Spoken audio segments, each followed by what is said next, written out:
Hey guys, welcome back to my channel. I hope आप लोग अच्छे होंगे और लाइफ एंजॉय कर रहे होंगे। सो यार, आज की जो वीडियो है वो बेसिकली मैं अपनी गाड़ी की 30,000 वाली सर्विस कराने जा रहा हूँ और उससे रिलेटेड ही है कि क्या एक्सपेंस आता है, क्या क्या चीज़ें उसमें कवर होती हैं और डिस्क चेंज होती है या नहीं होती है। क्योंकि महिंद्रा XUV 700 में ये बहुत बड़ा प्रॉब्लम है कि गाड़ी का डिस्क बार बार चेंज कराना पड़ता है। बहुत लोगों का 10,000 में चेंज होता है, किसी का 10 से ही पहले हो जाता है, 15 में होता है, 20 में होता है। मेरी गाड़ी ऑलमोस्ट 30,000 चल चुकी है, आप देख सकते हो। जूम करता हूँ, 29,911। और इसमें ये अलर्ट भी आ चुका है। बेसिकली दिखाता हूँ मैं आपको।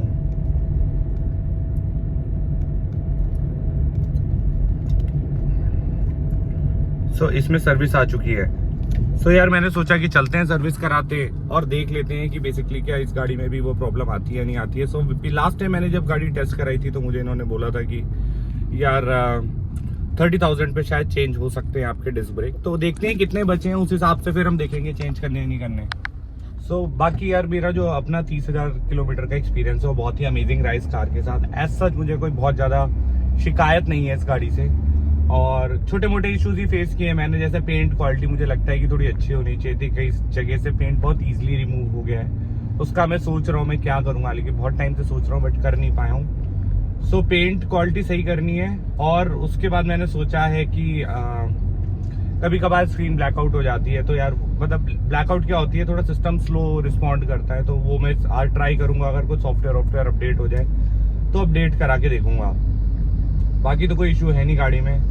देखते हैं क्या एक्सपेंसेस आते हैं और फिर आपके साथ शेयर करते हैं। बाकी ग्रेटर नोएडा वाली ब्रांच में मैं जा रहा हूँ, वहीं पे सर्विस कराऊंगा और अपना एक्सपीरियंस शेयर करूंगा। तो अभी तक भी जो मैंने 3 सर्विस कराई है उसमें मेरा को एज सच कोई इशू लगा नहीं है। मतलब थोड़ा बहुत उनको मुझे लगा नॉलेज की प्रॉब्लम है, बाकी ओवरऑल तो सर्विस ठीक ही थी। जो चीज़ें छोटी मोटी मैंने बोली थी उन्होंने करी दी थी। ओवरऑल एक्सपीरियंस सही है। बाकी देखते हैं आज क्या होता है, क्या कितने पैसे लगते हैं। मैं तो सोच के आया हूँ कि यार अगर डिस्क चेंज होता है तो 20,000 का बिल तो बन ही जाएगा, 20 के आसपास। क्योंकि मुझे DF भी भरवाना है, तो गाड़ी का DF जो है मेरा 30% के आसपास बचा है। DF हो गया और उसके बाद ये अलाइनमेंट, बैलेंसिंग, ये सब कुछ एक्स्ट्रा खर्चे हैं। ये सब करने के बाद देखते हैं क्या बनता है। और डिस्क का भी मेरे को लगता है 7,500-8,000 का बिल बन जाता है अगर आप चारों चेंज कराते हो। लेट्स सी क्या बनता है, कैसा होता है। मैं आपको शेयर कर दूंगा सो दैट आपको आइडिया लग जाए कि कितना एक्सपेंसिव है इस गाड़ी को सर्विस कराना और मेंटेन करना। भाई, कल लेट हो गया था तो अब आगे की वीडियो मैं नेक्स्ट डे बना रहा हूँ। और सर्विस हो गई थी मेरी कार, सेम डे हो गई थी, बट लेट हुआ था, मतलब 7 बज गए थे, फिर मुझे लेट ही हो गया था आगे वीडियो कंटिन्यू करने में। तो इसलिए मैंने सोचा कि अब नेक्स्ट डे आराम से बैठ के वीडियो बनाएंगे और आपको बताएंगे कि कितना मेरा एक्सपेंस लगा, क्या क्या मेरा काम हुआ गाड़ी का। सबसे पहले मैंने जो महिंद्रा फॉर यू वाली ऐप है उसमें से चेक किया था और उसमें जो सर्विस कॉस्ट दिखा रहा था वो करीब 8,000 का दिखा रहा था, जिसमें इंजन ऑयल जो भी चेंज वेंज होता है, ऑयल फिल्टर और कुछ 2-4 बेसिक चीज़ें ही थी, एयर फिल्टर, ऑयल फिल्टर, बाकी चीज़ें नहीं थी। ठीक है, लेबर कॉस्ट नहीं थी। तो उसके बाद की जो चीज़ें हैं वो मैंने चेंज कराई हैं। जो एक्स्ट्रा काम, मेरी गाड़ी में कुछ एक्स्ट्रा काम भी हुआ है। और कितनी एक्सपेंसिव पड़ी मुझे, तो भाई मेरे को तो लगता है कि काफ़ी एक्सपेंसिव पड़ी 30,000 वाली सर्विस। ऑलमोस्ट जो मेरा बिल आया है, मैं आपको बिल दिखाता हूँ। एक सेकेंड, कहाँ गया।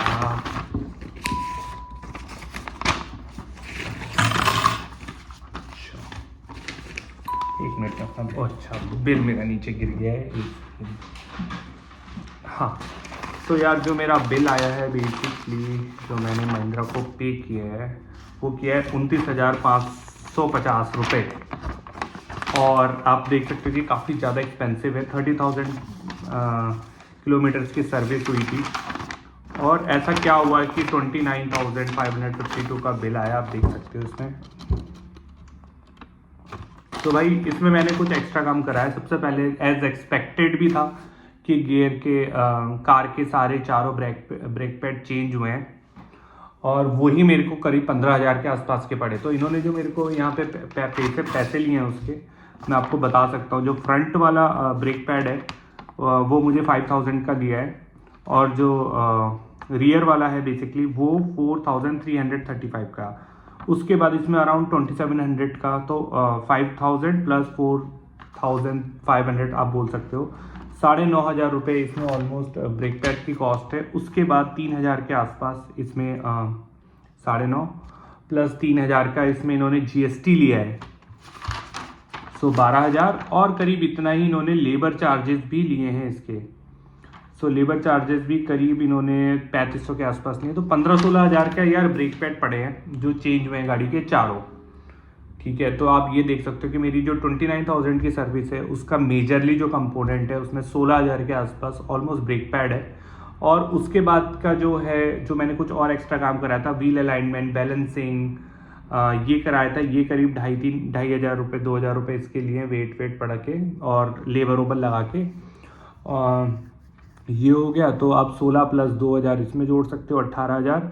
और उसके बाद मैंने गाड़ी में DF भी फिल कराया था, क्योंकि मेरी गाड़ी का DF भी कम हो गया था, 20-25% ही बचा था, तो मैंने वो भी फिल कराया था। सो उसके भी करीब 2,000 के आसपास रुपए लगे हैं। सो पैसे बोल रहा हूँ, रुपए लगे।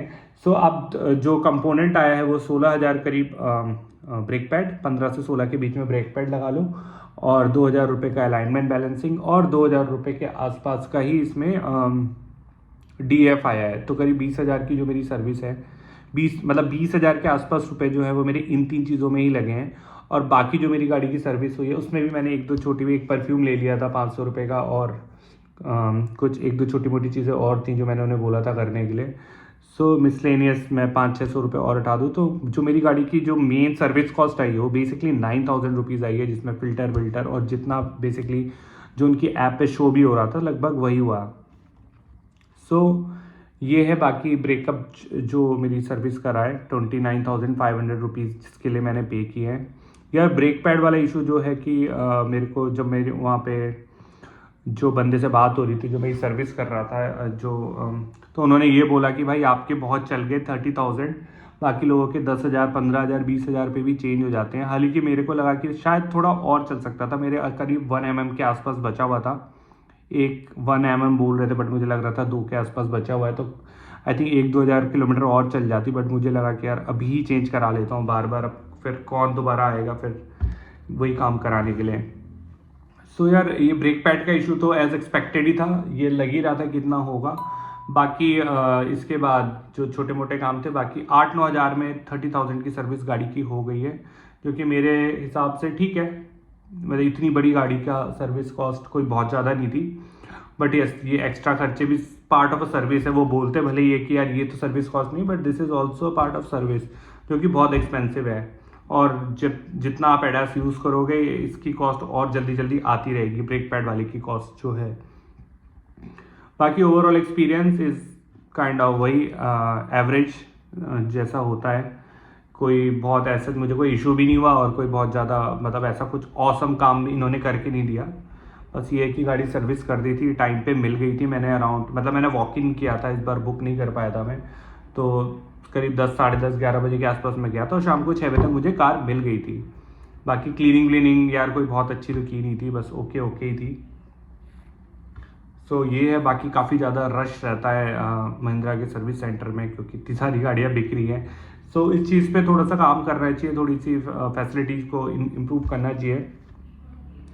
तो ओवरऑल सर्विस रिलेटेड यार मेरा एक्सपीरियंस यही था। बाकी अगर आपको लगता है कुछ क्वेश्चन है, कोई डाउट है महिंद्रा की सर्विस में, बाकी मैं आपको अगर अपनी पहली और दूसरी सर्विस की बात करूँ, तो मेरी पहली सर्विस एक तो 1,000 पे हुई थी, फिर एक 10,000 पे हुई थी, एक 20,000 पे। तो 10,000 वाली मेरी करीब 8-9 हज़ार की थी, और जो मेरी 20,000 वाली थी उसमें ज़्यादा कुछ चेंज होता नहीं है, ऑयल ही पड़ता है। तो इसमें सिंथेटिक ऑयल नहीं पड़ता, एक नॉर्मल सा ही ऑयल पड़ता है। तो वो आई थिंक 6 या 7 हज़ार पे हो गई थी मेरी, और यही वाली थोड़ी महंगी थी 30,000 वाली। बट ठीक है यार, अगर मैं अपना ब्रेक पैड वाला इशू हटा दूँ तो 16,000 हट जाते हैं। और बैलेंसिंग अलाइनमेंट भी मैं चाहता था बाहर से करा सकता था, बट मैंने कराया नहीं, इस बार यही करा लिया, बट शायद आगे फ्यूचर में बाहर से ही कराऊंगा। और ये था मेरा एक्सपीरियंस। अगर आपको इससे रिलेटेड कोई डाउट है तो या क्वेश्चन है तो आप पूछ सकते हो मेरे से, आई कैन शेयर कि क्या काम है, क्या नहीं होना चाहिए, कैसा होना चाहिए।